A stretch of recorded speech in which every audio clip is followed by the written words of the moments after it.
বয়স্ক মুরব্বী যারা ওরা ছেলে মানুষই করবে, আর যুবক যারা ওদের কথাবার্তা হবে বয়স্ক লোকের মতো, মানে বয়স্ক লোক হার মানায় যাবে, পারবে না যদি ওর কথা হবে। এটা কি আমাদের একটা আলামত? এরকম যুগ জামানা আসছে কিনা বলেন? আজকে জুমার আলোচনা বিষয় হলো শবে মেরাজ। কিসের আলোচনা বলেন দেখি? এই মাসে বিশ্বনবী কি করছেন? আল্লাহর সাথে দিদার লাভ করছেন, বলেন না সুবহানাল্লাহ। দিদার লাভ করে কি করছেন বলেন দেখি? নামাজ নিয়ে আসছেন, তারপর আল্লাহ তাআলার বিধিবিধান নিয়ে আসছেন, বলেন না সুবহানাল্লাহ। নামাজ আসলে 50 ওয়াক্ত নিয়ে আসছিল, কয় ওয়াক্ত? 50 ওয়াক্ত নিয়ে আসছিল। আসার পরে মুসার সাথে সাক্ষাৎ, তখন মুসা বললেন যে, বিশ্বনবী জিজ্ঞাসা করলেন যে আল্লাহর কাছে যে আপনি গেলেন কি নিয়ে আসলেন? বিশ্বনবী খুব খুশি, আহলান সালাম, খুব খুশি হয়ে বলতেছেন যে 50 ওয়াক্ত নামাজ নিয়ে আসছি। হ্যাঁ 50 ওয়াক্ত নামাজ নিয়ে আসছেন, সর্বনাশ। বলছি কেন? বলছে আমার উম্মতের বেলা মানুষ 2 ওয়াক্ত নামাজ এটাই পড়িবা চায় না, 50 ওয়াক্ত বাটন কাটাবে নামাজে পড়িবে না, 5 ওয়াক্ত পড়িবা চায় না, আর তোমরা 50 ওয়াক্ত নিয়ে আসছেন, এত বড় সর্বনাশ। যান আপনি আল্লাহর দরবারে যান। বাস আল্লাহ পাক মুসা আলাইহিস সালামের কথা বলার পরে তখন 5 ওয়াক্ত বাদ দিলেন, যে কয় ওয়াক্ত থাকলো? এইভাবে 9 বার আপডাউন করছেন, 5 9 45। তখন বিশ্বনবী নিজে লজ্জিত হলেন যে আর কমা যায় নাকি, আর কমা যাবে না। আল্লাহ পাকের কাছে নবীজি বলতেছেন যে আল্লাহ আপনি যে 5 ওয়াক্ত নামাজে 45 ওয়াক্ত যে মাইনাস করলেন, 5 ওয়াক্ত যে দিলেন, এই 45 ওয়াক্তের সওয়াবও কি আপনি মাইনাস করে দিলেন? আল্লাহু আকবার। আমরা তো মনে করেন যে পরেরটা ভাবি না, খালি আগেটা। এই টাকা দেছি এত, বেতন দেছি এত, ওর মর্যাদা কি এত থাকে নাকি? কি যে পরিমাণে মেডিসিন দিছে ওই পরিমাণে কাজ করবে, ঠিক না? একটু বেশি কাজ করবে না। কিন্তু আল্লাহ রাসূল দেখেন কত বড় উম্মতের প্রতি কত দরদ, বলতেছেন যে আল্লাহ আপনি যে 45 ওয়াক্ত যে নামাজে মাইনাস করে দিলেন, দেওয়ার পরে কি না 45 ওয়াক্ত নামাজের সওয়াবও কি মাইনাস করে দিলেন? আল্লাহ পাক কুদরতি 15 হাসা শুরু করে দিলেন, 86 শুরু করে দিলেন। সুবহানাল্লাহ। হাবিব আপনাকে আমি ভুলি নাই, আপনার কথাগুলো ভালো লাগে দেখে তো আপনার আমি খতামুন নামে সাইয়্যিদুল মুরসালিন বলে আখ্যায়িত করেছি, বলেন না সুবহানাল্লাহ। বললেন যে হাবিব 50 ওয়াক্ত নামাজ আপনাদের উম্মতদেরকে আমি দিছি, আমার বান্দাদেরকে আমি দিছি, কিন্তু 45 ওয়াক্ত নামাজ মাইনাস করেছি ঠিক আছে, কিন্তু সওয়াব মাইনাস করে নি, বলেন না সুবহানাল্লাহ। কোন বান্দা যদি 5 ওয়াক্ত নামাজ নিয়মিত জামাতের সহিত আদায় করে 50 ওয়াক্ত নামাজের সওয়াব তার আমলনামায় দিয়া দিব, বলেন না সুবহানাল্লাহ। কেউ যদি 5 ওয়াক্ত নামাজ জামাতের সহিত যদি আদায় করে, ওর আমলনামায় কয় ওয়াক্ত নামাজের সওয়াব যাবে? 50 ওয়াক্ত। আর যারা কোনো ওয়াক্ত পড়ে কোনো ওয়াক্ত পড়ে না, ওরা কি 50 ওয়াক্ত পাবে? এজন্য আল্লাহ বলেন ওয়াকিমুস সালাতা ওয়া আতুজ যাকাতা ওয়ারকাউ মা'আর রাকিঈন। হে আমার বান্দারা তোমরা নামাজ প্রতিষ্ঠিত করো এবং যাকাত দাও, ওয়ারকাউ মা'আর রাকিঈন, রুকুকারীদের সাথে রুকু করো। বাড়িতে নামাজ পড়লে রুকুকারীদের সাথে রুকু হয় নাকি? মাঠের মধ্যে নামাজ পড়লে রুকুকারীদের সাথে রুকু হয়, কোথায় নামাজ পড়লে রুকুকারীদের সাথে রুকু হয় বলেন দেখি? জামাতের সহিত যদি কেউ নামাজ পড়ে তাহলে রুকুকারীদের সাথে রুকু, মানে ইমামের সাথে রুকু, বলেন না সুবহানাল্লাহ। একাই যখন নামাজ পড়ে নামাজের মধ্যে কেরাত যদি ভুল হয়ে যায়, সূরা কেরাত যদি ভুল হয়ে যায়, একাই নামাজ পড়লে এক ওয়াক্ত সওয়াব পাবেন, এক রাকাতে নামাজ সওয়াব পাবেন। আর যখন জামাতে 27, বলেন না সুবহানাল্লাহ, 27 গুণ সওয়াব। যদি বেশি যদি হয়, বেশি থেকে বেশি বলা যায়, এভাবে বাড়াতে বাড়াতে 500, সুবহানাল্লাহ, মানে সওয়াব বাড়তে থাকবে। লোকের সংখ্যা যত, সওয়াবের সংখ্যা ঠিক কি না বলেন? আপনি যদি কোনো একটা ব্যাস করান বা কোনো একটা যদি আপনি জিনিস ফলমূল যদি বিক্রি করেন, বেশি পরিমাণে যদি বিক্রি করেন, 2-4 টাকা ছাড় দেন, ঠিক কি না বলেন? আল্লাহ পাক বললেন যে না, নামাজের সংখ্যা যত বাড়বে তার আমলনামার সওয়াব বেশি হইতে থাকবে, বলেন না সুবহানাল্লাহ। 10 জন মিলে যেখানে আলোচনা হয়, সেই আলোচনার মধ্যে গুরুত্বটা বেশি চলে যায়, 10 জনের সমাধান দেয়।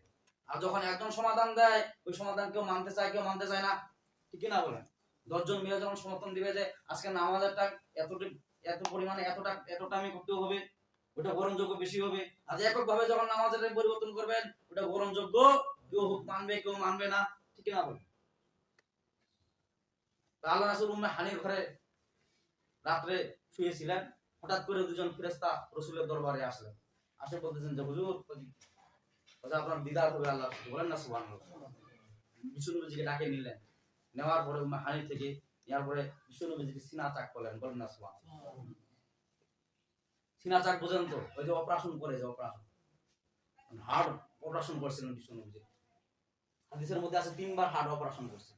একবার হার্ট অপারেশন করছেন তিনি যখন ওই ছেলেবেলা বলতে কি ছেলেবেলা মানুষ ছেলেগুলা খেলায় না, কি করে খেলায় না, ওই যে খেলতাম আসা দেখে এক জায়গায় খেলা করতেছে কিছু ছেলে, বিষ্ণু নবীজি ওখানে গেল। তখন দুজন ফেরেশতা বিষ্ণু নবীজির কাছে আসলো, জিব্রাইল এবং মিকাইল আলাইহিস সালাম, বলেন না সুবহানাল্লাহ। আসার পরে বিষ্ণু নবীজির হাত অপারেশন করলেন, করার পরে ওই যে খেলার যে মহব্বতটা ওটা কেটে ফেলে দিলেন, বলেন না সুবহানাল্লাহ। খেলার প্রতি বিষ্ণু নবীজি তখন আকৃষ্ট হলেন না, খেলা দেখতেন কিন্তু বিষ্ণু নবীজি কোনোদিন খেলতেন না, বলেন না সুবহানাল্লাহ। এই যে হাত সার্জারি করা হয়, মানে খেলার মধ্যে নাচা কুদ্দা খেলা আছে না, না বেইমানি আছে, হার জিতা আছে। বিষ্ণু নবীজি বলেন যেখানে হার জিতা আছে ওখানে আমি নাই, আর যেখানে মনে খালি জিতাই পাওয়া যায়, মানে কি সওয়াবে সওয়াব, নামাজ পড়লে কি লস না লাভ, নেক আমল করলে লস না লাভ, লাভই লাভ, লাভ যেখানে বিষ্ণু নবী সেখানে, ওখানে তো হার জিতা মানে সময় নষ্ট।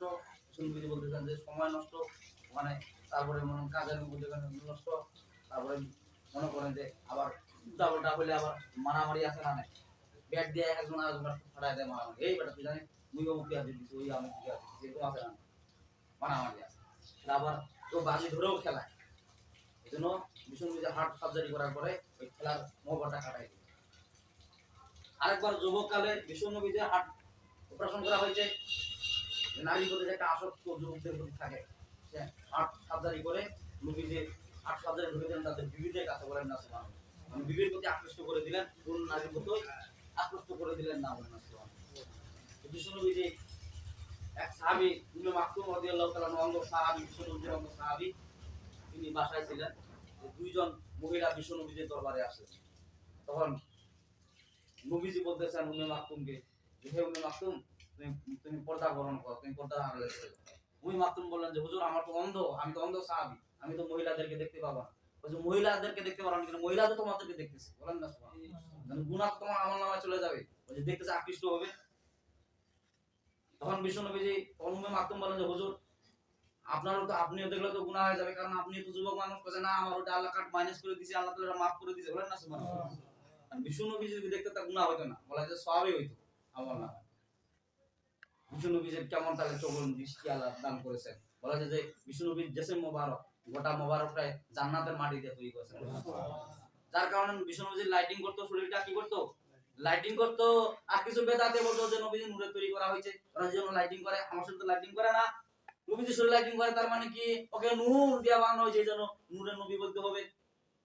কিন্তু বিষ্ণু নবী বলেন যে না, আমাকে মাটি দিয়ে তৈরি করেছে, মাটির তৈরি যারা, আমি তোমাদের মতো খানা খাই, তোমাদের মতো বিয়ে করেছি, আর নূর নূর যারা, নূরের তৈরি কারা বলেন দেখি, ফেরেশতা হলো নূরের তৈরি, আর মাটি তৈরি আগুনের তৈরি, আগুনের তৈরি কারা বলেন দেখি, জিন হলো আগুনের তৈরি, আল্লাহ পাক জিনকে আগুনের তৈরি তৈরি করেছেন, মানে ওরা কি আগুন উপর থেকে যায় না নিচ থেকে যায়, এইজন্য তো আল্লাহ যে ফেরেশতা আগুনের তৈরি ছিল, সে বলতেছে মাটি তো নিচের দিকে, আমি তো আগুন, আমি তো উপরের দিকে যাব, ওকে আমি কেমন করে সিজদা করি বনি আদমকে, ঠিক না, সিজদা করতে পারবো।